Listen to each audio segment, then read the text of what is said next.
Hello बच्चों,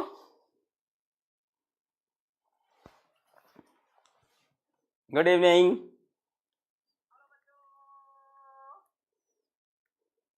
तो आप लोग का नया टॉपिक स्टार्ट हो गया है, वेव ऑप्टिक्स।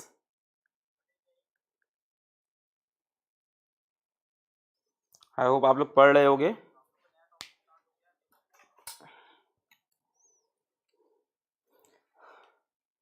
दो चीजें हुई हैं, तुम लोग 4 मिलियन बता रहे हो, शायद दूसरी चीज देखी नहीं तुम लोग ने। दो चीजें एक साथ हुई हैं। 4 मिलियन सब्स तो हुए ही हैं अपने, और भी कुछ हुआ है अपना, और भी कुछ बहुत स्पेशल हुआ है अपना। क्या? नहीं, गूगल प्ले स्टोर खोलो, समझ में आएगा। तो चलिए स्टार्ट करते हैं। आज तो वेव ऑप्टिक्स पढ़ रहे थे अपन, है ना। हाँ, 1 मिलियन हुआ है। ट्रेंडिंग में तो आ चुका था बहुत पहले। हाँ, 1 मिलियन ऐप डाउनलोड हुए हैं। हाँ, थैंक यू सो मच। हाँ, चलिए पढ़ते हैं, है ना। तो अपन क्या स्टार्ट कर चुके हैं, वेव ऑप्टिक्स। और वेव ऑप्टिक्स के पहले लेक्चर में मैंने आपको इन डिटेल और पूरे कॉन्सेप्ट के साथ वेव फ्रंट समझाया था, है ना। वेव फ्रंट का पूरा कॉन्सेप्ट समझाया था। आज बेटा उसी को आगे बढ़ाएंगे, वेव फ्रंट के कॉन्सेप्ट को और हाइजेंस प्रिंसिपल को। और हाइजेंस प्रिंसिपल की हेल्प से आज हम लोग लॉ ऑफ रिफ्लेक्शन को प्रूव करेंगे और लॉ ऑफ रिफ्रैक्शन को प्रूव करेंगे। आई होप आप सबको ये पता चल गया होगा। कल विनीत जोशी जी का वीडियो आया है, एनटीए डायरेक्टर का। तो उस वीडियो बड़ा वायरल हो रहा है। उसमें उन्होंने क्लियर बोल दिया है कि सिलेबस जेई और नीट का सिलेबस रिड्यूस होने का चांसेस निल है ना। मतलब निल मतलब 0% चांस उन्होंने दिया, कोई हिंट नहीं दिया उन्होंने कि कुछ भी सिलेबस रिड्यूस होगा जेई या नीट का।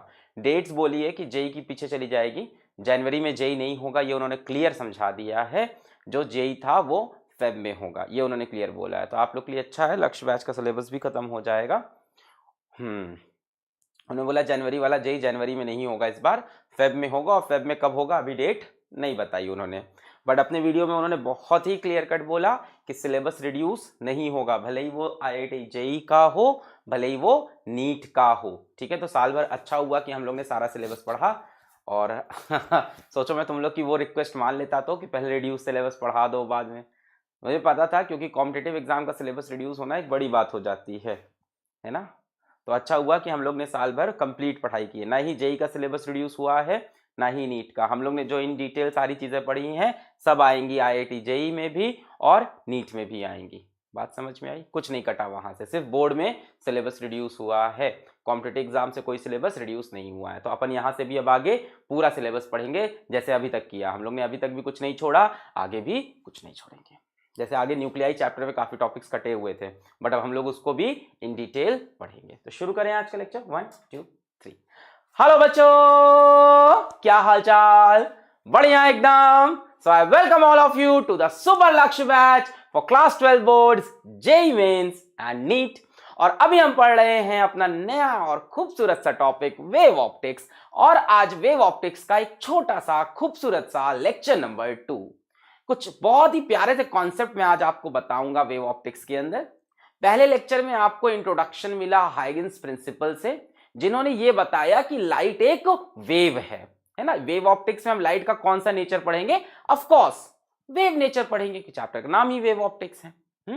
हमने देखा कि जो सर आइजैक न्यूटन थे वो बोल रहे थे कि लाइट पार्टिकल है। पार्टिकल का नाम क्या दिया था? कॉर्पस्क्यूल्स दिया था, है ना। बोला था कि भाई कॉर्पस्क्यूल इलास्टिक और रिजिड पार्टिकल्स हैं, लॉज ऑफ रिफ्लेक्शन रिफ्रैक्शन ये सब समझा दिया था। गलती क्या कर दी थी? बोल दिया था कि कॉर्पस्क्यूल्स या लाइट की की स्पीड वाटर में ज्यादा होती है, एयर में कम, और यहां वो थमा गए। उसी टाइम साइड साइड में कौन अपने एक्सपेरिमेंट्स कर रहा था, कौन अपनी थ्योरी लिख रहा था? हाइगेंस लिख रहे थे, है ना। तो ये डच फिजिसिस्ट हाइगेंस थे, जिन्होंने अपनी थ्योरी दी क्या? हाइगेंस प्रिंसिपल हम लोगों ने पढ़ा, कुछ नई कहानी लेके आए वो, है ना। अभी तक लोग कहते थे लाइट कैसे चलती है? रे के फॉर्म में। उन्होंने कहा रे वे नहीं, लाइट कैसे चलती है? वेव फ्रंट के फॉर्म में। वेव फ्रंट क्या होता है हम लोग ने पढ़ा? Locus of all the particles of the medium oscillating in the same phase. वो सारे पार्टिकल मीडियम के जो सेम फेज में ऑसिलेट कर रहे हो। ठीक। फिर हमने देखा कि अगर पॉइंट सोर्स ऑफ लाइट है तो उसके लिए वेव फ्रंट कैसे होते हैं? स्फेरिकल होते हैं। अगर इन्फिनाइट पे कोई सोर्स ऑफ लाइट है ना, source of light at infinity है, वहां से कैसी रेज आती हैं इन्फिनिटी से, पैरेलल। पैरेलल रेज के लिए वेव फ्रंट कैसा होता है, प्लेन वेव फ्रंट होता है। और तीसरा सोर्स ऑफ लाइट कौन सा था, लीनियर सोर्स ऑफ लाइट। और लीनियर सोर्स ऑफ लाइट जैसे जैसे जैसे लीनियर चार्ज डेंसिटी, जैसे इलेक्ट्रिक फील्ड में पढ़ा था लीनियर चार्ज डेंसिटी, उसके अगल बगल सिमेट्रिक सरफेस कौन सा था, सिलेंडर। ठीक उसी तरह से अगर हमारे पास लीनियर सोर्स ऑफ लाइट है तो उसके अगल बगल वेव फ्रंट कैसा बनेगा, सिलेंड्रिकल। एक बहुत ही खास प्रॉपर्टी थी वेव फ्रंट की, क्या थी, एक बहुत स्पेशल प्रॉपर्टी वेव फ्रंट की क्या थी, बहुत डिटेल में बताया था। आज भी और मजा आएगा, आज proof of law of reflection और लॉ ऑफ रिफ्रैक्शन करेंगे, जो कि बोर्ड के पॉइंट ऑफ व्यू से इंपॉर्टेंट है, तो बोर्ड वाले बच्चे ध्यान देंगे। एक और बहुत इंपॉर्टेंट पॉइंट बताया था, क्या, वेव फ्रंट की एक बहुत इंपॉर्टेंट प्रॉपर्टी क्या थी, perpendicular to the direction of propagation of wave. नहीं बेटा, इस टॉपिक में न्यूमेरिकल कोई बन ही नहीं सकता, ये तो पूरी थ्योरी है ना, इसमें इन्होंने कोई फॉर्मूला दिया ही नहीं, पूरी थ्योरी है, तो इसमें कोई न्यूमेरिकल नहीं है। Perpendicular to direction of propagation of wave. और कुछ एक बड़ा कॉम्प्लेक्स एक टॉपिक और डिस्कस किया था, secondary wavelet and how to draw wave front after time t, है ना, उसको आज एक बार फिर से लेंगे 5 मिनट के लिए, वो इतना अच्छा टॉपिक है, उसको 5 मिनट फिर से उठाएंगे और तब लॉ ऑफ रिफ्लेक्शन को प्रूफ करेंगे, लॉज ऑफ रिफ्रैक्शन को प्रूफ करेंगे। Law of reflection, angle of incidence is equals to angle of reflection, law of refraction sin i by sin r is equals to constant. ठीक है, इतना target है आज का, टाइम बचेगा तो हम लोग आज इंटरफेरेंस ऑफ वेव भी स्टार्ट कर देंगे। शुरू करें। Yes, my name is Alakh Pandey, this is your beautiful साहब Physics Wallah, and congratulations to you all and to all the team for 1 million downloads of Physics Wallah app. आइए स्टार्ट करते हैं अपना इस लेक्चर को बच्चों। टुडेज गोल, आज का गोल क्या है, हाइगेंस प्रिंसिपल से proof for laws of reflection and proof for laws of refraction. और अगर समय बचता है तो हम लोग क्या करेंगे, इंटरफेरेंस ऑफ वेव्स को भी समझेंगे। चलिए बच्चों शुरू करते हैं कहानी। Draw wave fronts for reflection of a plane wave front by a convex mirror. अगर मेरे पास कोई एक कॉन्वेक्स मिरर है, अगर मेरे पास कोई एक कॉन्वेक्स मिरर है, यहां पे मैं कॉन्वेक्स मिरर बना रहा हूं, थोड़ा छोटा कर लेते हैं। अगर मेरे पास कोई एक कॉन्वेक्स मिरर है, ये बन गया, ये एक मेरे पास कॉन्वेक्स मिरर बन गया, और किसको रिफ्लेक्ट कराना है बेटा, आज से वेव्स रिफ्लेक्ट नहीं होंगी, आज से रेज ऑफ लाइट रिफ्लेक्ट नहीं होंगी, आज से कौन रिफ्लेक्ट होगा, वेव फ्रंट होगा। तो बेटा कैसा वेव फ्रंट आना है, reflection of a plane wave front. तो बेटा यहां पे मैंने एक प्लेन वेव फ्रंट ले लिया। अब प्लेन वेव फ्रंट की पूरी कहानी समझनी है बेटा। प्लेन वेव फ्रंट है तो क्या करना पड़ेगा, प्लेन वेव फ्रंट है तो क्या करना पड़ेगा, हम लोग को रेस बनानी पड़ेगी। रेस कैसे बनती है, वेव फ्रंट के परपेंडिकुलर। प्लेन वेव फ्रंट के परपेंडिकुलर ये रेस बनेगी, रेस फ्रॉम इंफिनिटी वाली। तो ये रे एक ऐसे बना दी मैंने और एक रे मैंने ऐसे बना दी।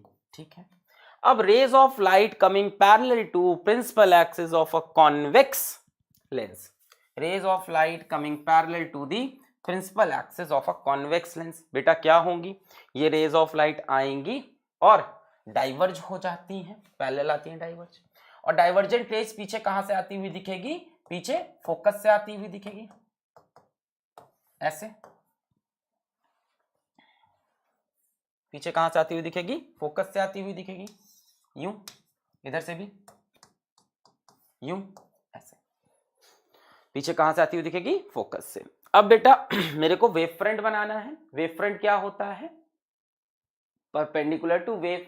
बेटा यहाँ पे वेव ऐसे है, क्या इंसिडेंट वेव फ्रंट यू, क्या इंसिडेंट वेव फ्रंट यू, क्या इंसिडेंट वेव फ्रंट यू बनेगा। बेटा रिफ्लेक्टेड वेव फ्रंट कैसा बनेगा, चलो कमेंट्स में देखता हूं। रिफ्रैक्टेड वेव फ्रंट कैसा बनेगा, रिफ्रैक्टेड वेव फ्रंट कैसा बनेगा,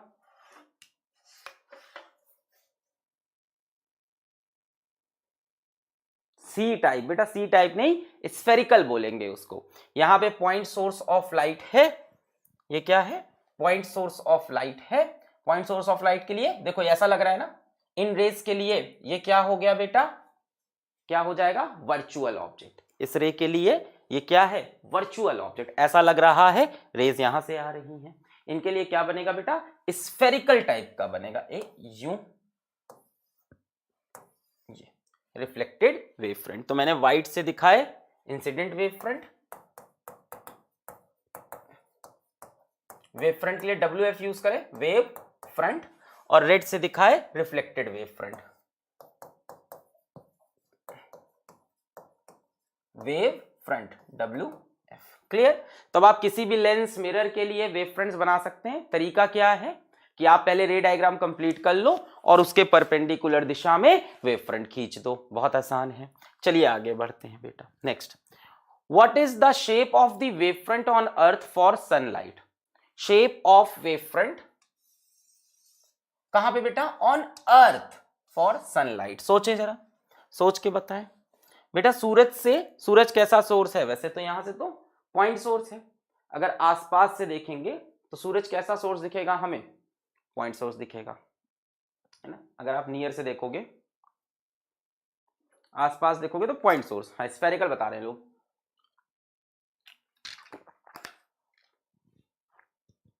स्फेरिकल नहीं होगा, प्लेन होगा, क्योंकि अर्थ के लिए सन क्या हो जाएगा, सोर्स एट इंफिनिटी। देखो अगर पास में देखोगे तो स्फेरिकल बनाओगे, अगर आस पास देखोगे तो स्फेरिकल नियर से। पर बेटा जब आप फार चले जाओगे, जब आप अर्थ पहुंचोगे, जब आप अर्थ पहुंचे बेटा तो आप काफी दूर आ गए हो, फार आ गए हो बेटा। जब फार आ जाओगे तो ये कैसा हो जाएगा, सोर्स एट इंफिनिटी हो जाएगा। सोर्स एट इंफिनिटी के लिए कैसा वेव फ्रंट बनेगा बेटा, प्लेन वेव फ्रंट बनेगा। तो सन के आसपास तो कैसा दिखेगा, स्फेरिकल दिखेगा, नियर में कैसा दिखेगा, स्फेरिकल। पर सवाल नियर का नहीं है, सवाल अर्थ का है। तो अर्थ पे सनरेज के कैसे वेव फ्रंट दिखने वाले हैं बेटा, प्लेन वेव फ्रंट दिखने वाले हैं। गलती मत करिएगा एग्जाम में, अर्थ पे सूरज से आते हुए वेव फ्रंट कैसे हो जाएंगे, plane, because rays of light will become parallel, rays of light will become parallel, rays of light will become parallel, है कि नहीं। यहां पे रेज ऑफ लाइट कैसी होंगी, यूं, और दूर जाते जाते क्या हो जाएंगी, पैरेलल। क्लियर है एकदम। चलिए अब हम लोग एक बार फिर से रिवाइज करते हैं कि टी टाइम बाद नया वेव फ्रंट कैसे बनाते हैं। अगर आप अच्छे से पकड़ लोगे तो लॉ ऑफ रिफ्लेक्शन और लॉ ऑफ रिफ्रैक्शन चुटकियों में समझ में आएगा। चलिए स्टार्ट करते हैं, आ जाइए भाई। हाँ, हाइगेंस कंस्ट्रक्शन रिवीजन करा रहे हैं, इसका फिर से बता रहे हैं, एक बार बता चुके हैं, ठीक है। अच्छा, how to draw a new wave front after time t. चलो मैं शुरू इस बात से करता हूं कि मेरे पास एक वेव फ्रंट है, ये मेरे पास एक वेव फ्रंट गिवन है, मेरे को टी टाइम के बाद एक नया वेव फ्रंट बनाना है आफ्टर टाइम टी। बताओ क्या करें, सबसे पहले क्या करें, सबसे पहले इसका हर पॉइंट क्या होगा, source of secondary disturbances, source of secondary disturbances, source of secondary disturbances. यहां से क्या निकलेंगी, सेकेंडरी वेवलेट निकलेंगी। याद है, ईच पॉइंट, यहां लिखो, each point on wave front is source of secondary disturbances. याद आया, each point on wave front is source of secondary disturbances. ठीक है, क्या बनती है बेटा, स्फेरिकल वेव फ्रंट्स। कहां से निकलेंगे, from each point, her point से क्या बनेंगे, स्फेरिकल वेव फ्रंट। भाई ये सब क्या हो गए, पॉइंट सोर्स ऑफ लाइट हो गया।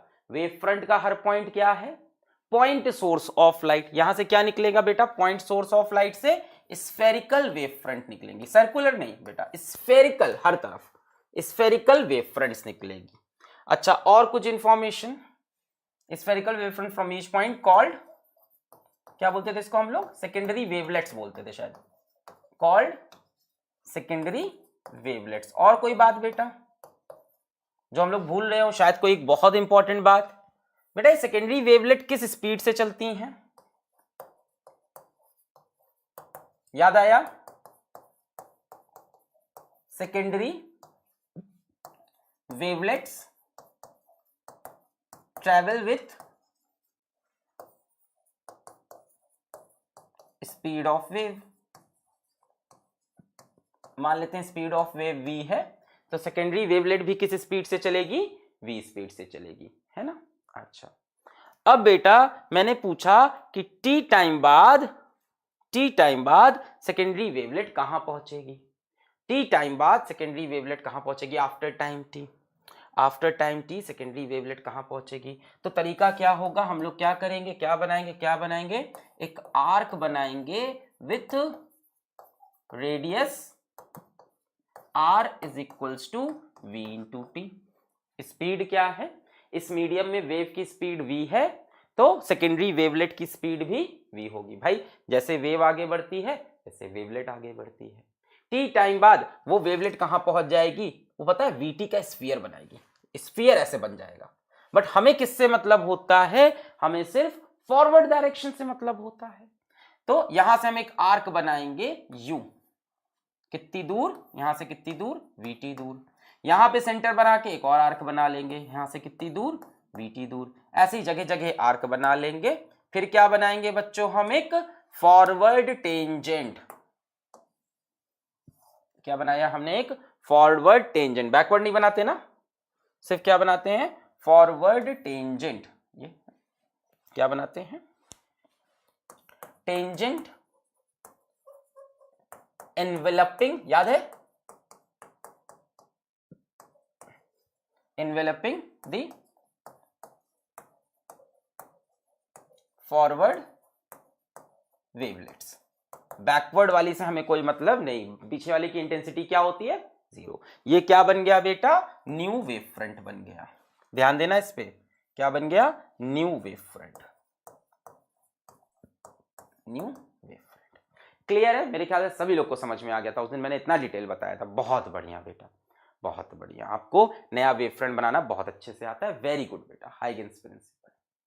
What are secondary wavelet, exam में पूछेगा, बता लोगे। Each point of a wavefront acts as a source of secondary disturbances. These disturbances are spherical wavefronts which travel in all direction, and these spherical wavefronts are called secondary wavelets. अच्छा, आ जाओ, proof for laws of reflection। बेटा law of reflection proof करने जा रहे हैं, angle of incidence is equals to angle of reflection। वैसे दूसरा वाला भी proof हो जाएगा, the incident ray, the reflected ray and the normal lies on the same plane। दोनों प्रूफ हो जाएंगे, बहुत प्यार से हो जाएंगे, बहुत आसानी से हो जाएंगे, देखो एकदम आराम से चलेंगे। Proof for laws of reflection, ठीक है,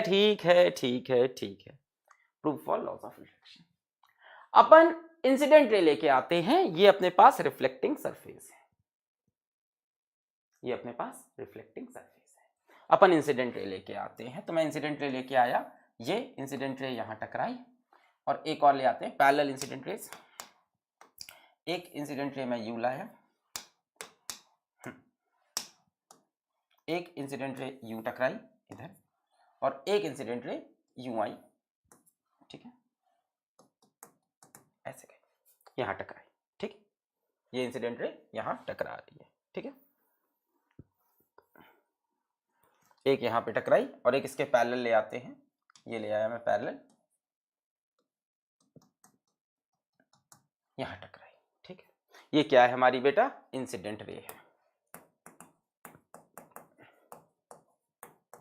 अच्छा, ये इंसिडेंट रे ऐसे स्ट्राइक कर रही है।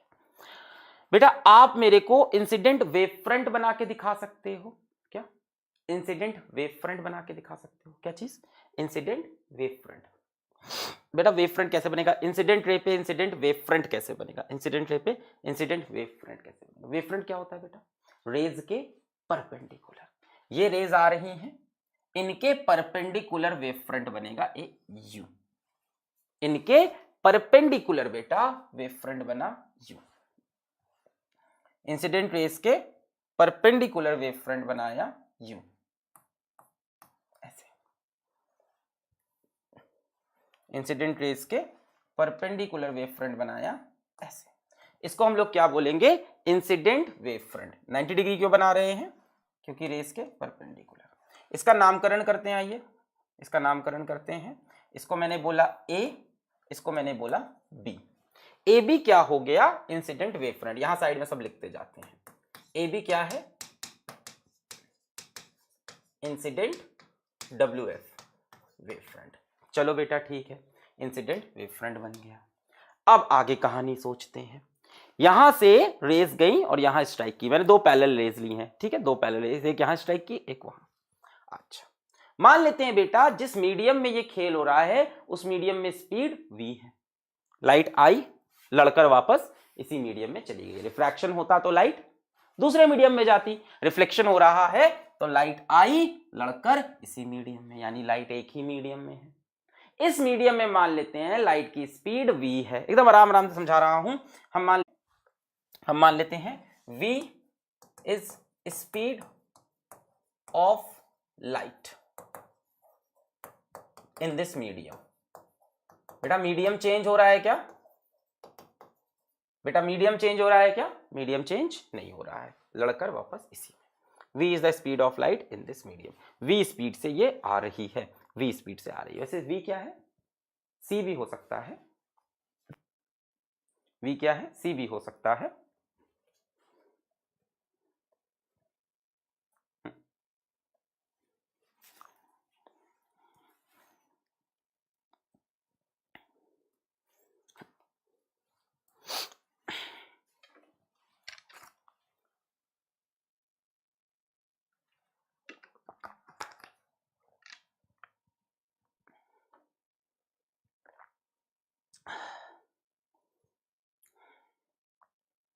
ठीक है, सही हो गया अभी सही हो गया। ओके,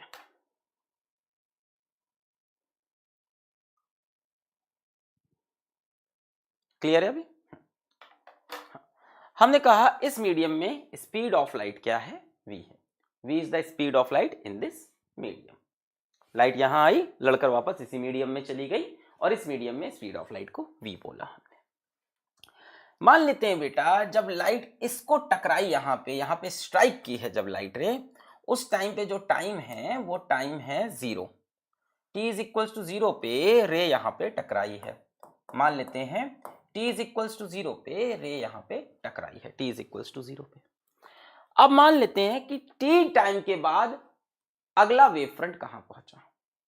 अब हमें चेक करना है कि t टाइम के बाद अगला वेव फ्रंट कहां पे है। After t time where is the new wave front, मेरे को ये चेक करना है। ठीक, मेरे को ये चेक करना है कि t टाइम के बाद अगला वेव फ्रंट कहां पे है। ठीक, अच्छा, v स्पीड से चल रहे हैं बेटा।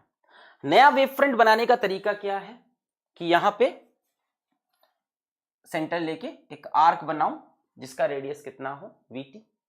यहां पे सेंटर लेके एक आर्क बनाऊं जिसका रेडियस कितना हो vt, यही तरीका है। ठीक है, इसी तरीके को अपनाएंगे। अच्छा, तो मैंने कहा after t time where is the new wave front. अब एक after t time where is the new wave front, आओ चेक करते हैं। After t time where is new wave front, नया वेव फ्रंट कहां बनेगा। तो बेटा टी टाइम में ये वाला वेव फ्रंट, यहां से निकला हुआ वेवलेट कितना डिस्टेंस ट्रेवल करेगा vt, और यहां से निकला भी vt ट्रेवल करेगा। अगर हम मान लें कि टी टाइम में यहां वाला वेव फ्रंट यहां पहुंचा है, अगर हम मान लें कि बी वाला वेव फ्रंट कहां पहुंचा है सी पे, या बी से जो सेकेंडरी वेवलेट निकली, बी से जो सेकेंडरी वेवलेट निकली वो कहां पहुंची सी पे। कितने टाइम में बेटा? कितने टाइम में बेटा? t is equals to t time में। अगर हम मान लें t is equals to t time में यहां से जो वेवलेट निकली थी वो कहां पहुंची? सी पे पहुंची। कहां पहुंची? सी पे पहुंची। यहां से जो वेवलेट जू जू जू जू निकल रही थी, यहां से जो वेवलेट जू जू जू जू निकल रही थी, ये टी टाइम में कहां पहुंची? यहां पहुंची। अच्छा, टी टाइम में यहां। तो बेटा अगर हम आर्क बनाएं यहां से ऐसे, तो बेटा ये BC डिस्टेंस कितना होगा? हमने कहा टी टाइम में यहां से जो वेवलेट निकला था वो जू जू जू जू जू करता हुआ, वैसे तो चारों दिशाओं में मतलब स्फेरिकली 3 डायमेंशन में हर जगह फैलेगा, टी टाइम में वो यहां पहुंचा। तो बेटा ये डिस्टेंस कितना होगा, ये डिस्टेंस कितना होगा, वीटी।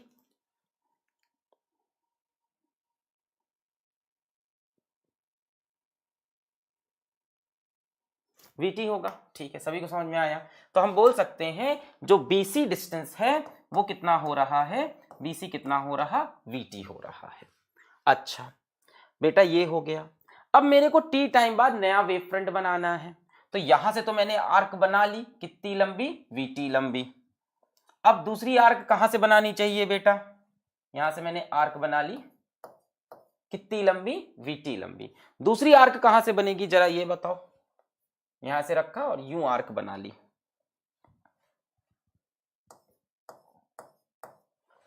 ठीक है। दूसरी आर्क कहां से बनेगी, सोचो और आंसर दो। दूसरी आर्क कहां से, ए से बनेगी। चलो सभी को इतना तो क्लियर है कि दूसरी आर्क भैया ए से बनानी पड़ेगी। चलो सभी को ये समझ में आ रहा, दूसरी आर्क ए से।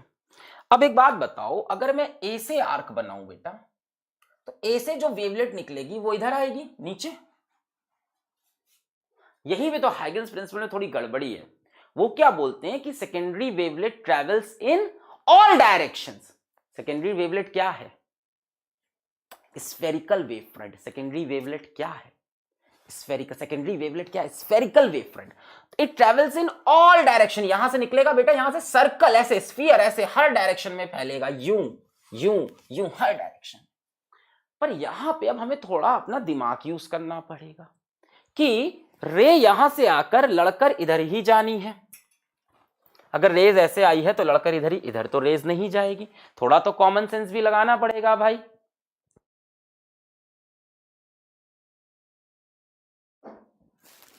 थोड़ा तो कॉमन सेंस लगाना पड़ेगा।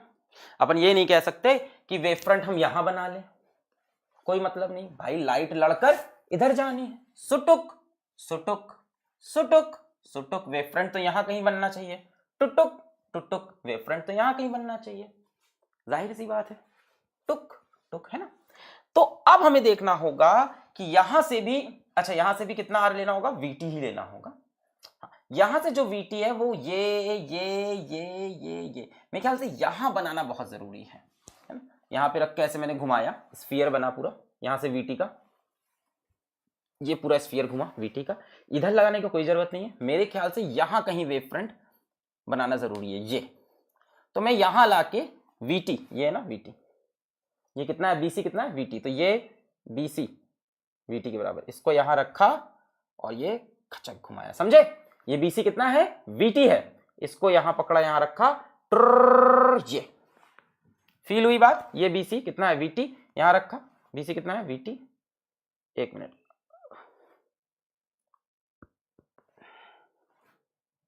ये ऐसे ऐसे, ये कहीं बनेगा, यहां वाला बनाना मेरे लिए सबसे ज्यादा जरूरी था। वैसे मैं सही बताऊं तो ये पूरा एक बड़ा सा स्फीयर बनना चाहिए, बट मैंने सिर्फ यही बनाया। अब बेटा क्या है, आप क्या करो, अब आप क्या करो, टेंजेंट बनाओ। फॉरवर्ड डायरेक्शन में टेंजेंट बना दे बेटा, फॉरवर्ड डायरेक्शन में टेंजेंट बना दे, फॉरवर्ड डायरेक्शन में टेंजेंट बना दे। ये रहा, बना दिया मैंने टेंजेंट। बी सी, इसका नाम दे दे डी, सी इसका नाम दे देते हैं डी। तो बेटा सी डी क्या हो गया मेरा, रिफ्लेक्टेड वेव फ्रंट हो जाएगा। सी डी क्या हो जाएगा, रिफ्लेक्टेड वेव फ्रंट हो जाएगा। सी डी क्या हो जाएगा मेरा, रिफ्लेक्टेड वेव फ्रंट हो जाएगा।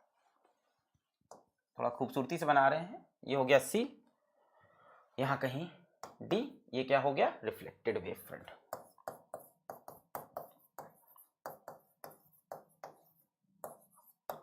ठीक है, यहां से वीटी चले, यहां से वीटी हर दिशा में चलना चाहिए था, VT VT VT, spherical wave front हर तरफ निकलेगी। क्लियर।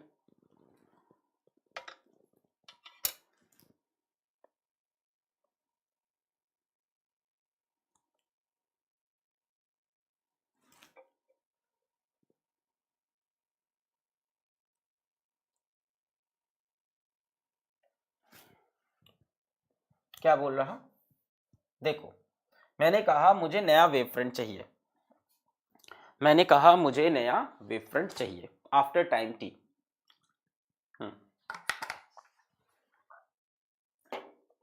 ये है मेरा इंसिडेंट वेव फ्रंट, ये है मेरा incident wave front, AB is our incident wave front. ये बात एकदम क्लियर है।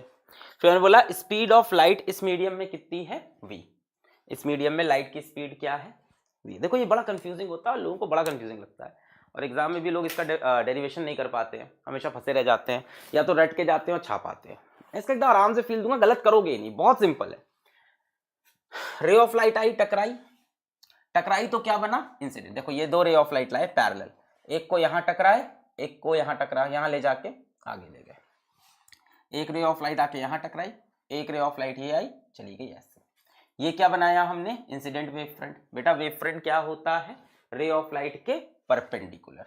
ये रे ऑफ लाइट ऐसे है, वेव फ्रंट ऐसे है, रे ऑफ लाइट के परपेंडिकुलर। अब हमने कहा कि मेरे को after time t where is new wave front. अभी हमने सीखा नया वेव फ्रंट कैसे बनाते हैं। पिछले वेव फ्रंट का हर पॉइंट क्या बन जाता है, सोर्स ऑफ सेकेंडरी डिस्टर्बेंसेस। तो एक पॉइंट ये ले लिया मैंने, एक पॉइंट ये ले लिया, ठीक है, सोर्स ऑफ सेकेंडरी डिस्टर्बेंसेस, एक बी और एक ए। अब हम क्या करेंगे बेटा, स्पीड ऑफ वेव कितनी है, v है। लाइट पलट कर इसी मीडियम में रहेगी तो स्पीड ऑफ वेव चेंज नहीं होगी। स्पीड ऑफ वेव बेटा किस पे डिपेंड करती है, मीडियम पे डिपेंड करती है, याद रखना। Wave speed is a characteristic of medium only. तो क्योंकि मीडियम नहीं बदला तो स्पीड ऑफ वेव नहीं बदली, ठीक है। अब हमने कहा कि यहां से हमें t टाइम बाद नया वेव फ्रंट चाहिए। हमने एक असम्पशन माना कि t टाइम बाद यहां से वेव फ्रंट यहां पहुंचा, t टाइम बाद यहां की सेकेंडरी वेवलेट, बेटा इस पॉइंट से क्या निकल रही थी, सेकेंडरी वेवलेट्स निकल रही थी ऐसे स्फेरिकल फॉर्म में, स्फेरिकल फॉर्म में सेकेंडरी वेवलेट। हमने माना t टाइम बाद ये वेवलेट कहां पहुंची, यहां पहुंची। हमने बस मान लिया एक असम्पशन कि t टाइम बाद ये वेवलेट कहां पहुंची, c पे पहुंची। अगर बेटा यहां की सेकेंडरी वेवलेट c पे पहुंची और यहां से मैं अगर ये आर्क बनाऊं अब, तो बेटा ये रेडियस कितना हुआ, vt हुआ। अगर ये b से c पे पहुंची है, समझ में आया।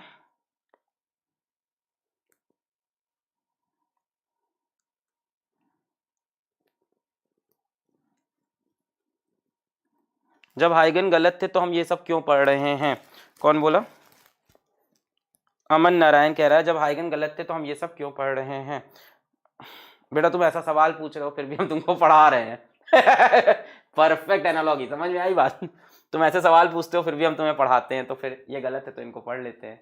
तो समझे, नहीं समझे, हाँ। तो बेटा ये कितना हुआ, VT हुआ। अब इसी तरह से यहां से भी एक VT, हमने कहा मान लेते हैं, हमने एक असम्पशन माना कि B से जो सेकेंडरी वेवलेट निकली थी वो T टाइम में C तक पहुंची। B से जो निकली थी वो T टाइम में C तक पहुंची, तो बेटा BC कितना हुआ, VT हुआ। अब सिमिलरली A से B भाई जो सेकेंडरी वेवलेट निकलेगी वो भी VT डिस्टेंस ट्रेवल करेगी। अब VT कैसे बनेगा बेटा, ऐसे स्फेरिकल, ऐसे A से VT, देखो ये कितना है VT BC, तो A से B VT। अब बेटा कहां बनाऊं मैं, यहां बनाऊं, क्या रेज यहां आएंगी, यहां बनाऊं, क्या रेज यहां जाएंगी, बनाने को सब जगह बना, यही तो बोला है ना हाइगन्स ने कि secondary wavelets travel in all direction. तो भाई बनाने को तो तुम वैसे बड़ा सा स्फीयर बना दो, रेडियस यहां से VT लेके एक बड़ा सा स्फीयर बना दो, बट आपको पता है टेंजेंट कहां बनाना होता है, फॉरवर्ड एनवेलप करना होता है। तो रेज लड़कर यूं ही तो जाएंगी, थोड़ा ये आइडिया होना चाहिए, रेज लड़कर यूं ही तो जाएंगी। तो हमें मेरे ख्याल से VT लेके यहां खींचना चाहिए कहीं, ये VT पकड़ा, ये VT पकड़ा, सुर यहां कहीं इस जगह, और यहां से मैंने बना दिया फॉरवर्ड टेंजेंट। ये पॉइंट क्या है बेटा C, ये पॉइंट क्या हो गया D हो गया। अब CD क्या है मेरा, रिफ्लेक्टेड वेव फ्रंट है। अब रिफ्लेक्टेड वेव फ्रंट बन के तैयार हो गया भाई साहब, ठीक। अच्छा ये रिफ्लेक्टेड वेव फ्रंट हो गया। अब मान लो मुझे बनाना है, रिफ्लेक्टेड रेज। क्या बनाना है, रिफ्लेक्टेड रेज। बेटा रिफ्लेक्टेड रे क्या CD के परपेंडिकुलर होगी, क्या रिफ्लेक्टेड रे CD के परपेंडिकुलर होगी? बेटा ये क्या है? रिफ्लेक्टेड वेव फ्रंट है, CD is reflected wave front. क्या रिफ्लेक्टेड रे CD के परपेंडिकुलर बनानी चाहिए? यूं, CD के परपेंडिकुलर रिफ्लेक्टेड रे, और यहां से A से भी बना सकते हैं। ये लड़की रेज ऐसे जाएगी नहीं, यहां से लड़के ऐसे जाएगी, ये यहां से भी क्या होगी बेटा? रिफ्लेक्टेड रेज CD के परपेंडिकुलर, यहां से ये इसके परपेंडिकुलर, और A से लेके आए इसके परपेंडिकुलर, बन गई? क्लियर? यहां से इसके परपेंडिकुलर और A से लेके गए D के परपेंडिकुलर। चलो रिफ्लेक्टेड रेज भी बन गई। ये क्या बनी मेरी?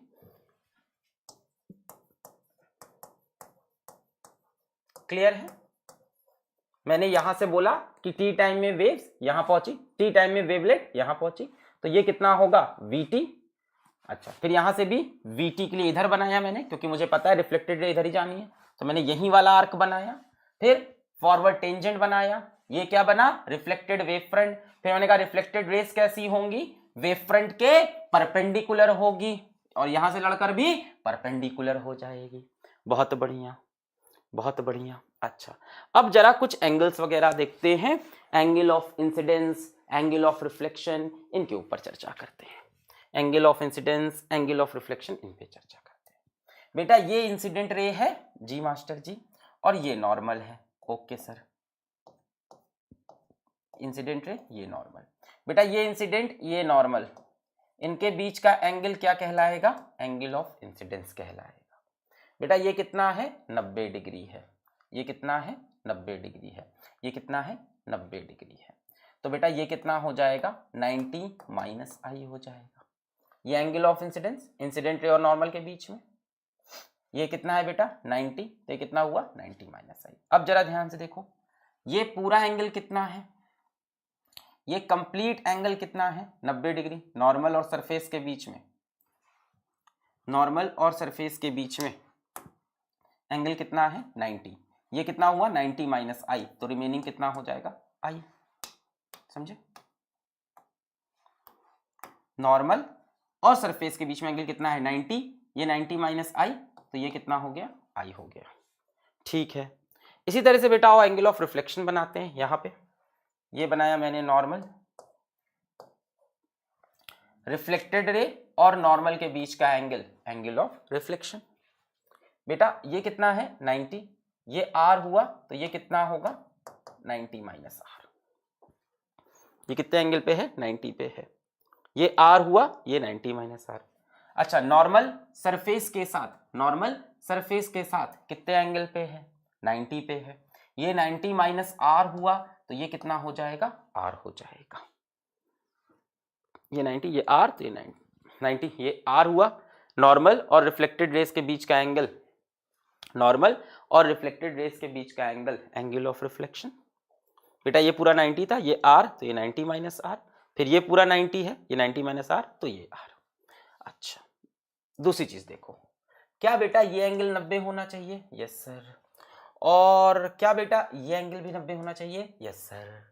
अच्छा, मैं दो ट्रायंगल्स नीचे बना रहा हूं, ध्यान देंगे, ABC and ADC, ABC and ADC।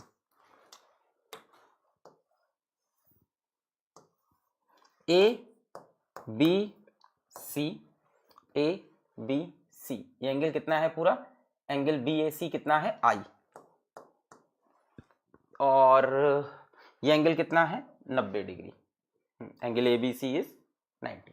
दूसरा ट्रायंगल बना रहा हूं ADC, ADC, ये मैंने बना दिया ADC। दूसरा angle triangle ADC, AC same है, कॉमन है, ये हो गया ADC। दूसरा ट्रायंगल ADC, ये एंगल 90 हो जाएगा, और DCA वाला एंगल, ये वाला एंगल, ये कितना है? R है।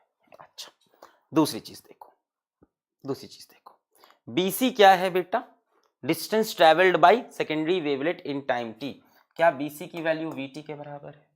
BC क्या है? Distance travelled by secondary wavelet in time t। BC क्या VT के बराबर है? जी सर। ध्यान से बेटा, AD क्या था?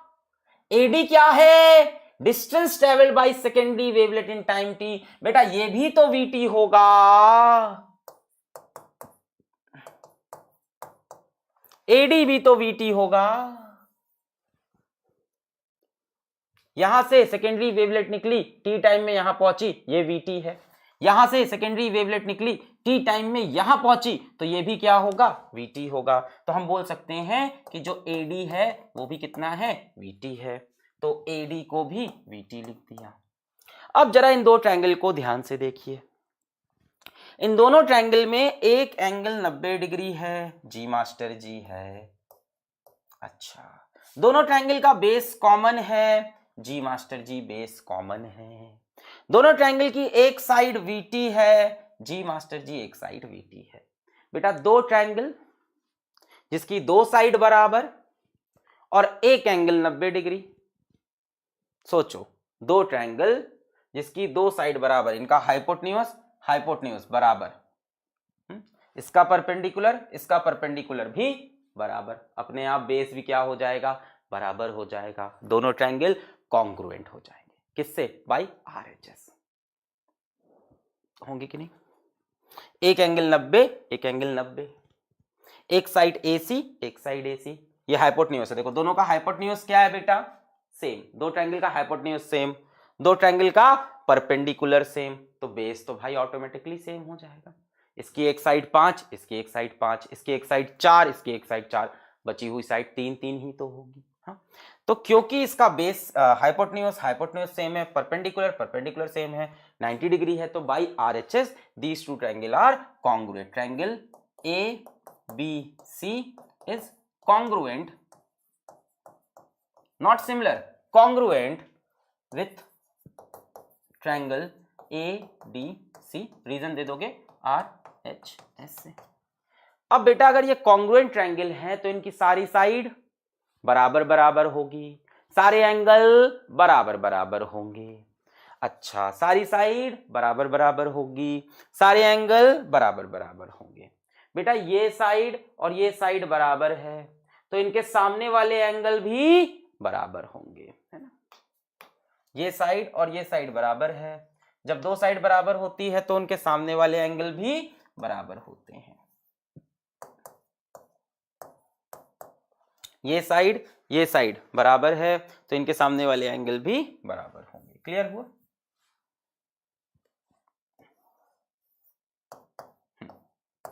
बेटर, ये साइड बराबर, तो VT के सामने I, VT के सामने R, है ना। Angle I is equals to angle R। Angle opposite to equal sides are equal. Congruent triangle है, इसका एक एंगल 90 डिग्री, इसका भी एक एंगल 90 डिग्री। एक एंगल इसका I है VT के सामने, और VT के सामने इसका एंगल R है, तो VT के सामने जो एंगल इसका है वही इसका होना चाहिए। Angle of incidence is equals to angle of reflection. Clear?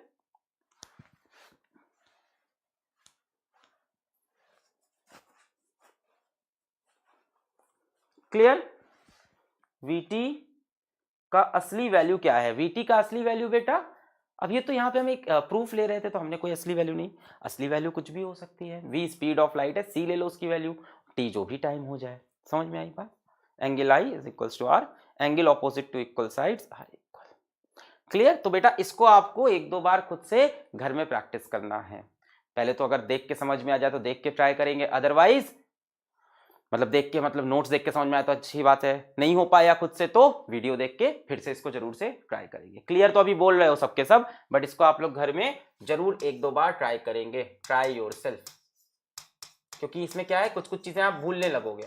वैसे मैंने बहुत कुछ रटवाया नहीं, सिंपल प्रोसीजर है। पैरेलल रेज ऑफ लाइट में लेके आया हूं और मैंने क्या बनाया है मैंने रिफ्लेक्टेड वेव फ्रंट बनाया। पर बेटा आप समझ रहे हो ये एक डेरिवेशन है ना, 2 to 3 टाइम्स, और ये बेटा रखे हुए नंबर हैं एकदम, मतलब आ गया तो 2-3 नंबर ऐसे एकदम जेब में मिलेगा। क्लियर? एकदम जेबा में है नंबर, बस एक दो बार इसको खुद से रिपीट करके आपको सॉल्व करना होगा। क्लियर? चलो क्लियर है, एक बार जल्दी से बताऊं फास्टली एकदम। चलो एक बार देखते हैं क्या क्या करना था, रिवाइज करते हैं इस बात को तेजी में एकदम। आ जाओ, तुम अपने कॉपी में करो, मेरी तरफ मत देखो। तुम अपने कॉपी में करो, मेरी तरफ मत देखो, तुम अपने कॉपी में करो। चलो मैं कर रहा हूं, तुम अपने कॉपी में। चलो देखते हैं रिवाइज हो रहा है आया कि नहीं आया। स्टार्ट करो। प्रूफ इंपॉर्टेंट क्यों? क्योंकि बोर्ड में आ जाता है बेटा, इसलिए इंपॉर्टेंट है, और क्या। बेटा प्रूफ इसलिए इंपॉर्टेंट है, क्या इनकी थ्योरी सही है कि नहीं, क्या इनकी थ्योरी सही स्टैंड कर रही है। हाँ, इनकी थ्योरी लॉज ऑफ रिफ्लेक्शन को, लॉज ऑफ रिफ्रैक्शन को, सबको प्रूफ कर रही है। चलो स्टार्ट करते हैं। ये सबसे पहले क्या लिया मैंने, ये लिया रिफ्लेक्टिंग सरफेस। चलो देखते हैं तैयार हुआ कि नहीं। जिसको नहीं आएगा वो पीछे करके देख लेगा, ठीक है, बट एकदम जब एकदम फंस जाए। ये रिफ्लेक्टिंग सरफेस, एक रे यूं ला के लड़ाई, एक रे यूं लेके आए, सॉरी, एक रे यूं ला के लड़ाई, एक रे यूं लेके आए, कहां चली गई, आगे चली गई। थोड़ा और इसको दूर बनाते हैं ना, और थोड़ा टिल्ड बनाते हैं ताकि जगह रहे। एक रे यूं आके टकराई, अब बढ़िया, और एक रे यूं गई, और ये, हाँ देखो अब जगह मिली, बढ़िया, ये टकराई। ये हो गई मेरी कौन सी रे, इंसिडेंट रे। थोड़ा स्पीड पकड़े इस बार, ये क्या हो गई, इंसिडेंट रे। फिर क्या बनाएंगे, इंसिडेंट वेव फ्रंट, ये बन गया इंसिडेंट वेव फ्रंट। इसका नामकरण कर दें, इसका नामकरण A B is our incident wave front. A B is are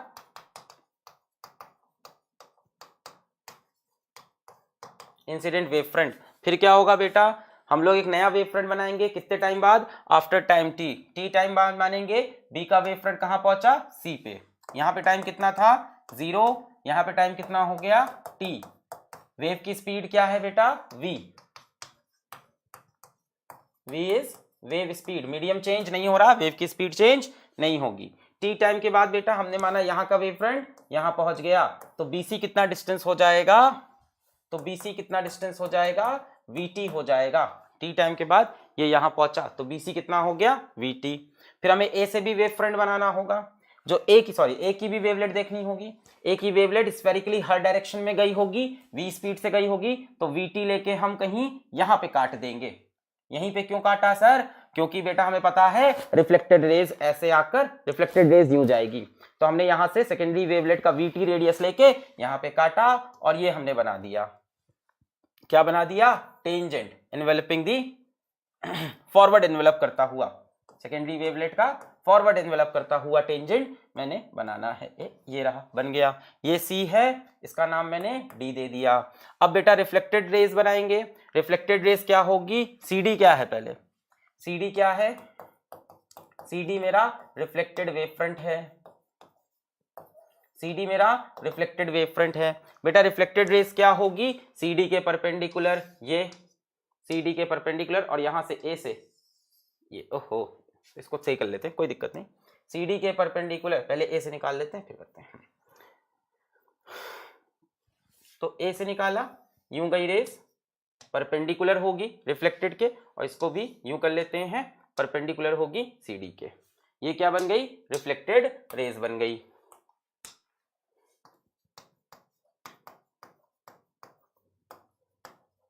reflected raise बन गई। अब बेटा हमें क्या करने हैं, अब हमें एंगल मार्क करने हैं। चलो भाई साहब यहाँ पे आ जाओ, ये इंसिडेंट रे है, क्या बनाएंगे, नॉर्मल बनाएंगे सरफेस से, सरफेस से क्या बनाएंगे, नॉर्मल बनाएंगे। इंसिडेंट रे और नॉर्मल के बीच में एंगल ऑफ इंसिडेंस, ये एंगल पूरा 90 है। हाँ, ये एंगल पूरा 90 है, तो ये कितना हो जाएगा, 90 माइनस आई हो जाएगा। फिर बेटा ये एंगल पूरा 90 है, ये कितना हो जाएगा, 90 माइनस आई हो जाएगा। फिर बेटा ये एंगल पूरा 90 है, नॉर्मल और सरफेस के बीच में, ये 90 माइनस आई, तो बचा हुआ आई, ये पूरा 90 होगा, 90 माइनस आई तो ये आई। सिमिलरली इस तरफ आए बेटा हम लोग, यहाँ पे नॉर्मल खींचा, यहाँ पे नॉर्मल खींचा, ये क्या हो गया, एंगल ऑफ रिफ्लेक्शन हो गया। बेटा ये एंगल ऑफ रिफ्लेक्शन हो गया, ये कितना हो जाएगा, 90 माइनस आर हो जाएगा, क्योंकि ये 90 है। बेटा फिर ये 90 है, नॉर्मल और सरफेस, नॉर्मल और सरफेस, नॉर्मल और सरफेस 90 पे होंगे, ये 90 माइनस आर, तो ये आर। फिर बेटा नीचे दो ट्रायंगल हमको बनाने हैं, ए बी सी, ए डी सी, तो ए बी सी ये बन गया, और ADC ये बन गया बेटा। ये एंगल कितना है? ये एंगल 90 डिग्री है, तो ये एंगल मैंने 90 डिग्री बनाया। बेटा ये एंगल कितना है? ये एंगल 90 डिग्री है, ADC वाला एंगल, तो इसको भी मैंने 90 डिग्री बनाया। बहुत बढ़िया। और बताओ और क्या है मेरे पास? BC की वैल्यू कितनी है? BC की वैल्यू VT है। सिमिलरली बेटा A से आर्क निकल के काटी है, जितनी देर में यहाँ की वेवलेट यहाँ पहुंची VT, उतनी देर में यहाँ की वेवलेट यहाँ पहुंची, ये भी VT। तो हम बोल सकते हैं कि AD की वैल्यू भी कितनी है? VT। भाई यहाँ की सेकेंडरी वेवलेट जितनी देर में यहाँ पहुंची VT, यहाँ की सेकेंडरी वेवलेट उतनी देर में यहाँ पहुंची VT, तो AD की वैल्यू भी क्या हो गई? VT हो गई। अच्छा बेटा बहुत बढ़िया। BAC एंगल कितना है? I, इसको I लिख लिया। DCA एंगल कितना है? R, इसको R लिख लिया। बेटा इन दोनों ट्रायंगल को ध्यान से देखा हमने, बेस दोनों का क्या है? कॉमन है। दोनों का बेस क्या है? कॉमन है, सेम बेस है। AC और AC दोनों की एक साइड VT, एक साइड VT, दोनों का एक एंगल 90 डिग्री, एक एंगल 90 डिग्री।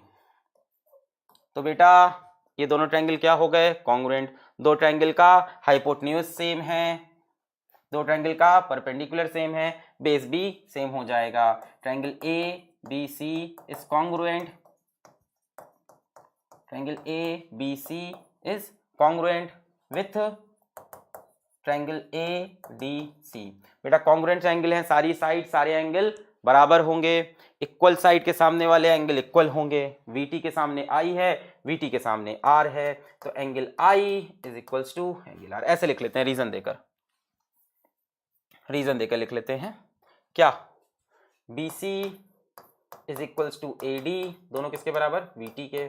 BC के सामने क्या है? एंगल I है। AD के सामने क्या है? एंगल R है। Angles opposite to equal sides are equal.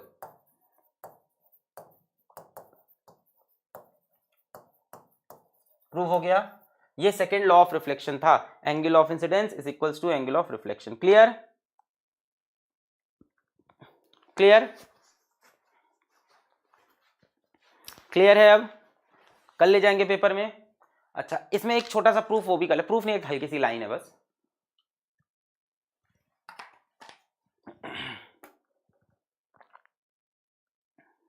Clear? अब आ गया सबको, सब कल ले जाएंगे पेपर में, ठीक है? 2-3 नंबर एकदम फेंक के मार सकता है एग्जामिनर आपके, कल ले जाएंगे हम लोग इसको। अच्छा एक छोटा सा प्रूफ और आ सकता है भाई। लॉज ऑफ रिफ्लेक्शन, लॉज होते थे, एक होता था याद है, the incident ray, the reflected ray and the normal lies on the same plane. उसको देखते हैं बेटा। जरा एक चीज देखो, जरा एक चीज देखो, जो हमारा इंसिडेंट वेव फ्रंट है, जो हमारा इंसिडेंट वेव फ्रंट है, कौन इंसिडेंट वेव फ्रंट? AB। जो हमारा रिफ्लेक्टेड वेव फ्रंट है, जो हमारा रिफ्लेक्टेड वेव फ्रंट है, रिफ्लेक्टेड कौन है? CD। और बेटा जो हमारा सरफेस है, रिफ्लेक्टिंग सरफेस है, जो हमारा रिफ्लेक्टिंग सरफेस है, जो हमारा रिफ्लेक्टिंग सरफेस कौन है? AC। तीन चीजों पर ध्यान देना है, incident wave front AB, reflected wave front CD और reflecting wave reflecting surface AC। ये इंसिडेंट वेव फ्रंट, ये रिफ्लेक्टेड वेव फ्रंट और ये सरफेस। बेटा ये तीनों ही प्लेन देखो हमारे बोर्ड के परपेंडिकुलर प्लेन है, बोर्ड के परपेंडिकुलर, बोर्ड के परपेंडिकुलर, बोर्ड के परपेंडिकुलर। क्या कौन कौन से? इंसिडेंट वेव फ्रंट AB, ये रिफ्लेक्टेड वेव फ्रंट CD, ये और reflecting surface AC, reflecting surface AC। ये और ये तीनों क्या हैं? बोर्ड के परपेंडिकुलर। ये देखो बोर्ड के परपेंडिकुलर, ये बोर्ड के, भाई बोर्ड का प्लेन ये रहा, बोर्ड के प्लेन के परपेंडिकुलर, बोर्ड के प्लेन के परपेंडिकुलर, बोर्ड के प्लेन के perpendicular are perpendicular to plane of board. Are perpendicular to plane of board. अच्छा, बोर्ड के प्लेन के परपेंडिकुलर। अब सुनो जरा बेटा, जो इंसिडेंट रे होती है वो क्या होती है, परपेंडिकुलर टू ए बी होगी। क्यों? क्योंकि incident ray incident wave front के परपेंडिकुलर होनी चाहिए। Incident ray incident wave front के परपेंडिकुलर, वेव फ्रंट के परपेंडिकुलर। सिमिलरली बेटा, जो रिफ्लेक्टेड रे होगी जो रिफ्लेक्टेड रेज होंगी वो परपेंडिकुलर होंगी सी डी के, वेव फ्रंट के परपेंडिकुलर रेज होती है। सिमिलरली बेटा, जो नॉर्मल होगा वो परपेंडिकुलर होगा सरफेस के, यानी एसी के। भाई नॉर्मल क्या होता है, परपेंडिकुलर टू सरफेस होता है। अब incident rays are perpendicular to A B. A B इस प्लेन में था, ए बी इस प्लेन में था, आपको इसके परपेंडिकुलर प्लेन में जाना है, इसमें आ गए। ए बी इस प्लेन में था, हमें पता है कि वेव फ्रंट क्या होता है, परपेंडिकुलर टू प्लेन। आपको किस में जाना है, इंसिडेंट रेज क्या है, परपेंडिकुलर टू ए बी, यानी इस प्लेन में आ गए। सी डी ये था, रिफ्लेक्टेड रेज किस में होंगी, इसके परपेंडिकुलर प्लेन में, इसमें आ गए। नॉर्मल ऐसे है सॉरी सरफेस ऐसे है, नॉर्मल इसके परपेंडिकुलर, सरफेस ऐसे है, नॉर्मल इसके परपेंडिकुलर में ऐसे। अब देखो, the incident ray, the normal and the reflected lies in the plane of board. बात समझ में आई? ये सारे कहां चले गए, in the plane of board में।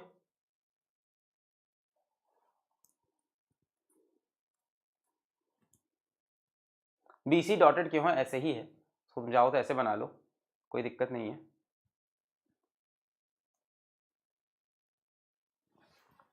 मैंने क्या बोला, incident wave front, reflected wave front and reflecting surface are perpendicular to plane of board.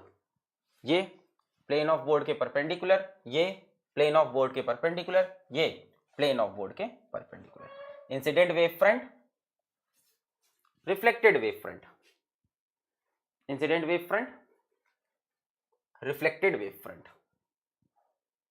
And surface are perpendicular to plane of board. देखो, बोर्ड के प्लेन के परपेंडिकुलर, बोर्ड के plane के perpendicular, board के प्लेन के perpendicular, ऐसे। अब क्या बोल रहे हैं, इंसिडेंट रे ए बी के परपेंडिकुलर प्लेन ऑफ बोर्ड में पहुंच गए।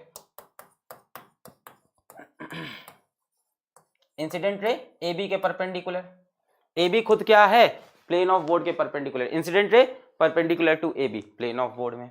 Reflected rays perpendicular to A B, plane of board में, C D sorry, normal perpendicular to A C, plane of board में। इसका मतलब क्या हुआ, लाइज इन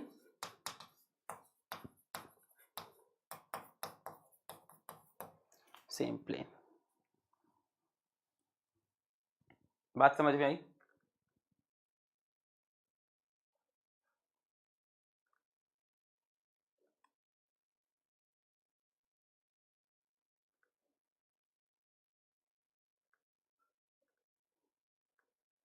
एग्जाम में प्ले बेटा, जो सच्चाई है कि एग्जाम में कभी भी ये वाला लॉ प्रूफ करने को नहीं आता।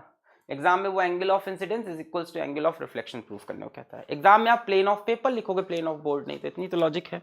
All lies in the perpendicular to plane of page, अब बोल दोगे all lies in the plane of page. भाई इंसिडेंट वेव फ्रंट पेज के perpendicular, reflected wave front page के परपेंडिकुलर, और सरफेस भी पेज के परपेंडिकुलर। अब इंसिडेंट रे क्या होगी, इस वेव फ्रंट के परपेंडिकुलर, वापस कहां चले गए, plane of page. Reflected waves इसके परपेंडिकुलर, वापस प्लेन ऑफ पेज। नॉर्मल इसके परपेंडिकुलर, वापस कहां चले गए, प्लेन ऑफ पेज में चले गए। आप परपेंडिकुलर आए टू प्लेन ऑफ बोर्ड, अब आप इंसिडेंट रे वापस परपेंडिकुलर टू ए बी। भाई ए बी के परपेंडिकुलर कौन है, प्लेन ऑफ बोर्ड, आप वापस वहीं पहुंच गए। क्लियर? चलो आगे बढ़ते हैं। ये था लॉज ऑफ रिफ्लेक्शन। यहां से आप बोल सकते हो incident ray, normal and reflected ray all lie in same plane. Incident ray, normal and reflected ray all lies in same plane. Proof for laws of refraction. अब लॉज ऑफ रिफ्रैक्शन की बात करेंगे, अब लॉज ऑफ रिफ्रैक्शन की बात करेंगे, उसका भी प्रूफ करेंगे। बेटा लॉज ऑफ रिफ्रैक्शन मतलब sine i upon sine r is equals to constant proof करना होगा हमें। लॉज ऑफ रिफ्रैक्शन का मतलब क्या खेलना होगा हमें, sine i upon sine r proof करना पड़ेगा, कैसा है, कांस्टेंट है। तो यहां हमें ऐसा लगता है कि दो मीडियम होने चाहिए रिफ्रैक्शन के लिए, आपको भी ऐसा फील हो रहा होगा कि यहां we need two mediums, that here we need two mediums. ठीक है, अपन दो मीडियम लेने जा रहे हैं। यहां मान लेते हैं कोई मीडियम 1 है, मान लेते हैं मीडियम 1 रेयरर मीडियम है, और यहां मान लेते हैं कोई सेकेंड मीडियम है, और मीडियम 2 डेंसर मीडियम है। यहां मान लेते हैं स्पीड ऑफ लाइट v1 है, यहां मान लेते हैं स्पीड ऑफ लाइट v2 है। जाहिर सी बात है v1 ग्रेटर देन v2 होगा, क्योंकि ये रेयरर मीडियम है, ये डेंसर मीडियम है। तो जाहिर सी बात है यहाँ पे हम लिख सकते हैं v1 ग्रेटर देन v2 होगा, हमने अज्यूम किया है। आप उल्टा भी कर सकते थे भाई, एक डेंसर एक रेयरर लोगे तभी तो मजा आएगा, है ना। तो आप इसका उल्टा भी कर सकते हैं, आपकी मर्जी। आप नीचे वाले को रेयरर मान लो, ऊपर वाले को डेंसर मान लो। इसमें भी सिमिलर रेज ऑफ लाइट मैं लेके आऊंगा, एकदम सेम। देखें जरा, एक रे ऑफ लाइट यूं लेके आया, इस पे मारा, एक रे ऑफ लाइट इसके पैरेलल में लाया ऐसे, एक रे ऑफ लाइट यूं लेके आया, इस पे मारा, एक रे ऑफ लाइट इसके पैरेलल में ऐसे लेके आया, ये आगे चली गई। इसी को कह रहे हो ना डॉटेड क्यों है, डॉटेड मत बनाओ, तुम्हारा मन है कंप्लीट बना लो। डॉटेड बना रहा हूं दिखाने के लिए कि भाई ये इतना वीटी डिस्टेंस ट्रेवल करता है। एक रे ऑफ लाइट यूं आई, एक रे ऑफ लाइट यूं आई, ये यहां पे जाके स्ट्राइक की, चलो सही है।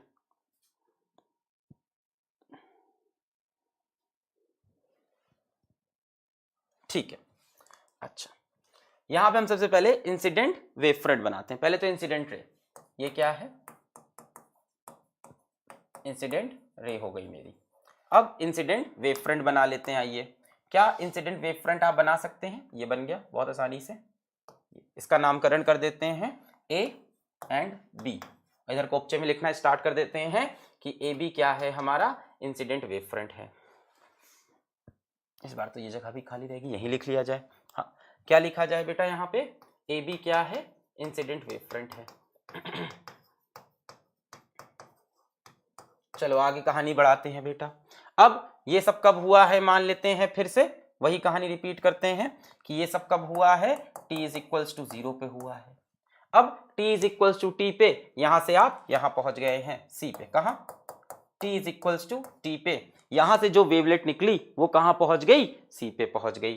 तो बेटा bc की वैल्यू कितनी होगी, बताएं सभी लोग। अब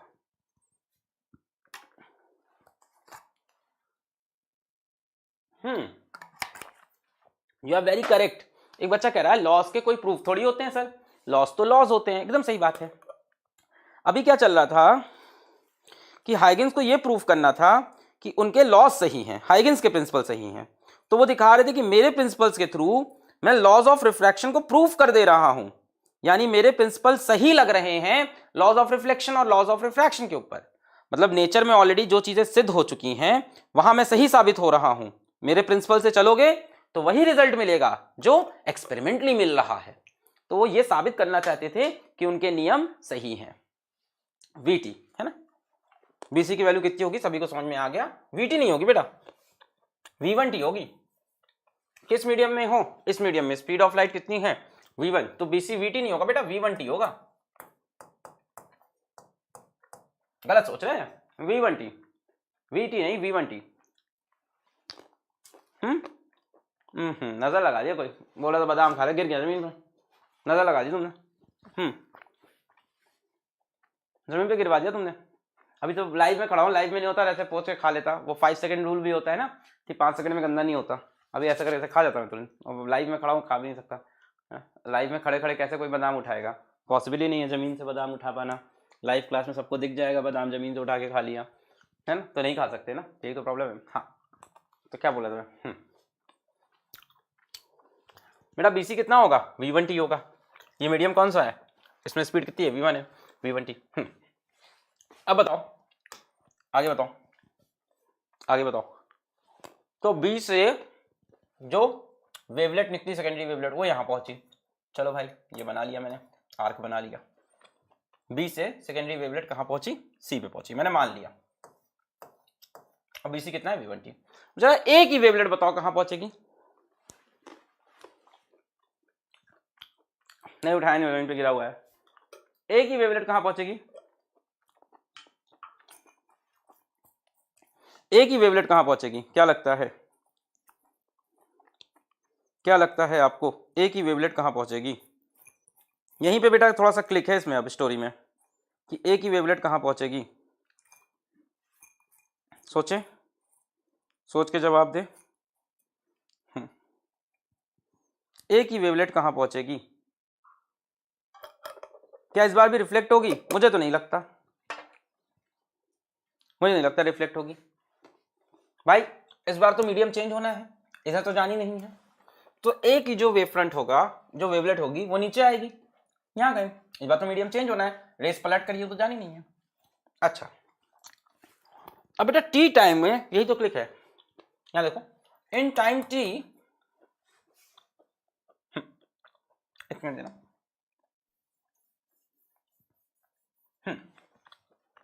यही तो क्लिक है, जरा ये देखो in time t secondary wavelet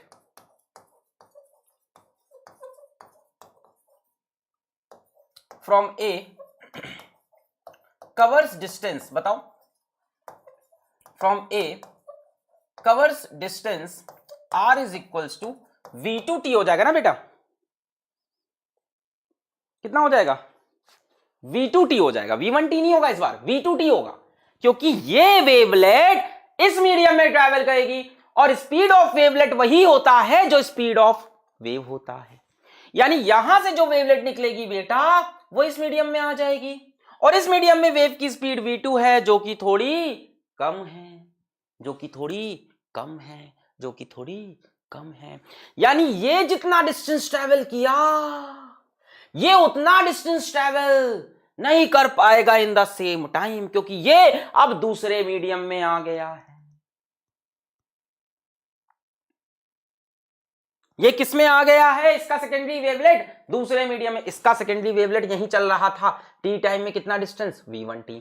इसका सेकेंडरी वेवलेट निकला और बेटा फॉरवर्ड डायरेक्शन में, अब ये मत कहना कि इधर बना दे सेकेंडरी वेवलेट, यहां बना दे फॉरवर्ड डायरेक्शन में, जिधर एक्चुअली फिनोमेना हो रहा है, रिफ्रैक्शन होकर लाइट अंदर ही आनी है। तो बेटा फॉरवर्ड डायरेक्शन में जब मैंने बनाया तो मान लो वो यहां बना कहीं, है ना? जितना डिस्टेंस ये ट्रेवल हुआ BC, ये उतना डिस्टेंस ट्रेवल नहीं, ये कम डिस्टेंस ट्रेवल किया। रीजन इस मीडियम में स्पीड ऑफ लाइट कम है, डेंसर मीडियम आपने खुद से माना है, ये डिस्टेंस ट्रेवल हुआ।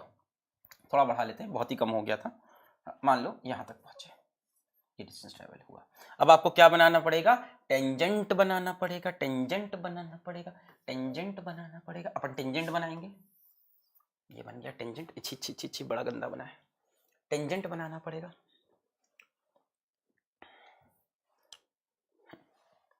यहां से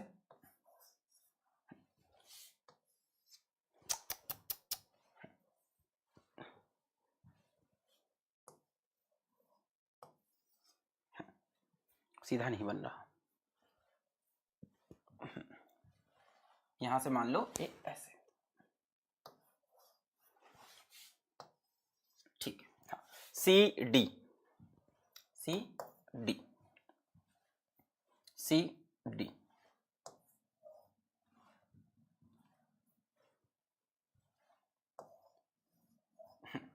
अब बेटा ये क्या बन गया मेरा? C D reflected, sorry refracted wave front, C D is refracted wave front. बेटा रिफ्रैक्टेड रेज बना सकते हैं, कैसी होगी?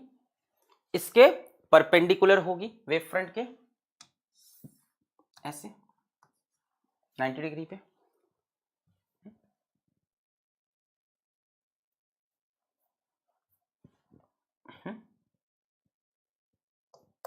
इसके परपेंडिकुलर होगी यूं, कितने एंगल पे? वेव फ्रंट से 90 डिग्री पे होगी, 90 डिग्री पे होगी बिल्कुल। ऐसे।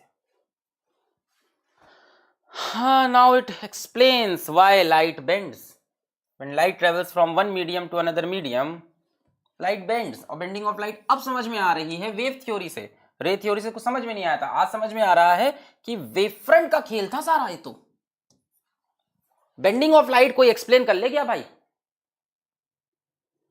बेंडिंग ऑफ लाइट कोई एक्सप्लेन कर ले गया है। ध्यान से देखो, किसी इंसान ने अभी अभी बेंडिंग ऑफ लाइट एक्सप्लेन की है, अभी अभी किसी व्यक्ति ने बेंडिंग ऑफ लाइट एक्सप्लेन कर दिया कि भाई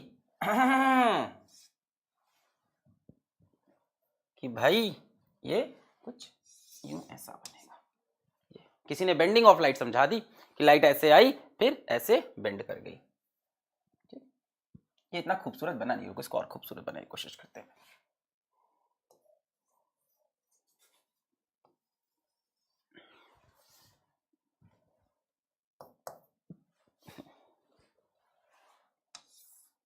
अब दिख रही है मस्त बेंडिंग ऑफ लाइट, लाइट रे आई बेंड हो गई, समझे? तो यही मैं आपको गाड़ी के शायद टायर से समझा रहा था कि गाड़ी के दो टायर होते हैं, एक टायर कीचड़ में फंस गया, दूसरा टायर घूमता रहता है। याद है कि जब आप गाड़ी लेके, मान लो यहां तक रोड है यहां तक, इस जगह तक, इसके बाद दलदल टाइप का है, आपने रोड से गाड़ी दलदल में उतारी, तो एक टायर इधर फंस गया, दूसरा टायर ऐसे, मतलब एक टायर रोड पे है और दूसरा टायर अंदर घुसता जा रहा है। तो यही वेवफ्रंट का खेल है। ये वेवफ्रंट यहां से यहां पहुंचा और यहां का वेवफ्रंट तब तक यहां, सारा खेल देखो वेवफ्रंट का ही यहां खराब हुआ है। यही तो है बेंडिंग ऑफ लाइट बेटा, this is bending of light, yes or no? This is only bending of light, yes or no? ये रही किताब, रही, इसे समझाता हूं। This is only bending of light. ये देखो, ये था वेवफ्रंट, यहां से वेवलेट यहां पहुंची और जब तक ये यहां पहुंचा तब तक ये कम ट्रेवल किया। ये वाला तो बहुत तेजी से, देखो ये वाला हिस्सा बहुत तेजी से ट्रेवल कर रहा, पर ये वाला हिस्सा धीमे धीमे ट्रेवल कर रहा। ये वाला हिस्सा इस मीडियम में है, ये वाली वेवलेट इस मीडियम में है, तेजी से यहां पहुंची, ये दूसरे मीडियम में थी, कम पहुंची। तो देखो क्या हुआ, ये तेजी से यहां और इतनी देर में ये सिर्फ यहां पहुंचा। इसलिए क्या हो गई बेटा, बेंडिंग ऑफ लाइट हो गई। क्या हो गई? बेंडिंग ऑफ लाइट हो गई, बेंडिंग ऑफ लाइट हो गई। अब बेटा आ जाते हैं प्रूफ पे। ये हमारी रिफ्रैक्टेड रेज भी हो गई, CD हमारा रिफ्रैक्टेड वेवफ्रंट हो गया। प्रूफ पे आते हैं बेटा, यहां पे बनाते हैं नॉर्मल, ये नॉर्मल, ये incident ray, this is angle of incidence. ये कितना हो जाएगा 90 माइनस आई, है ना? रेज से वेवफ्रंट परपेंडिकुलर होता है बेटा, ये 90 होगा, ये 90 माइनस आई तो ये आई, नॉर्मल से सरफेस 90 डिग्री पे 90 माइनस आई तो ये आई। ये आई निकल आया बेटा, बहुत बढ़िया। अच्छा, एंगल ऑफ रिफ्रैक्शन कहां पे है? ये रहा angle of refraction, normal and refracted रे। ये पीली वाली क्या है?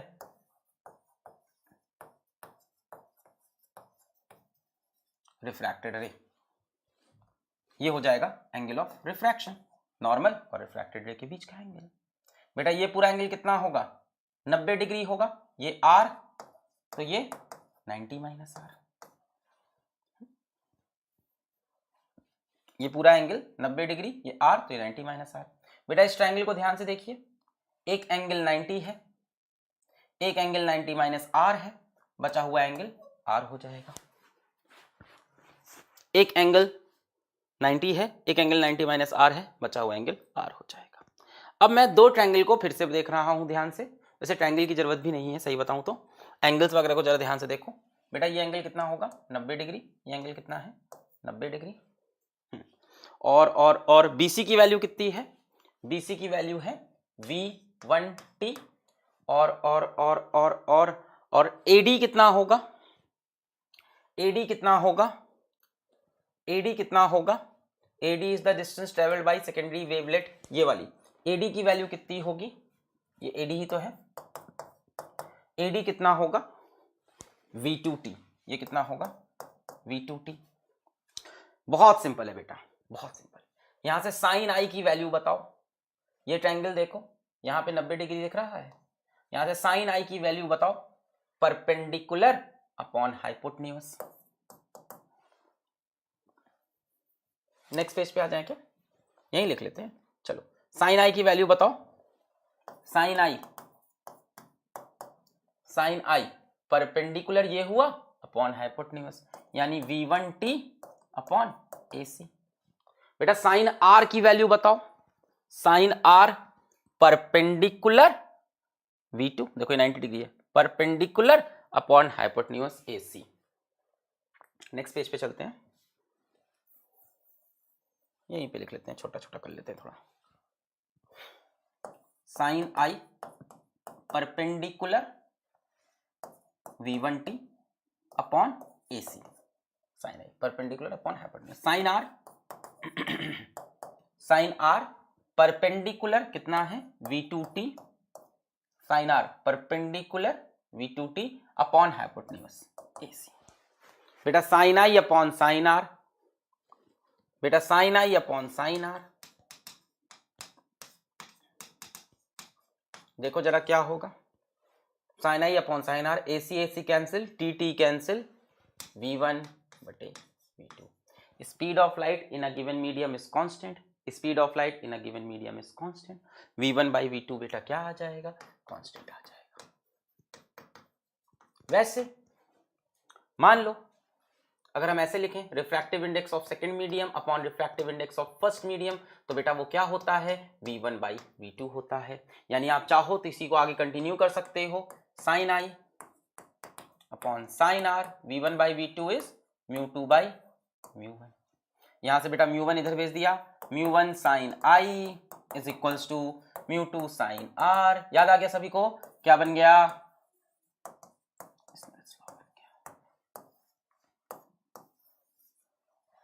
क्या बन गया,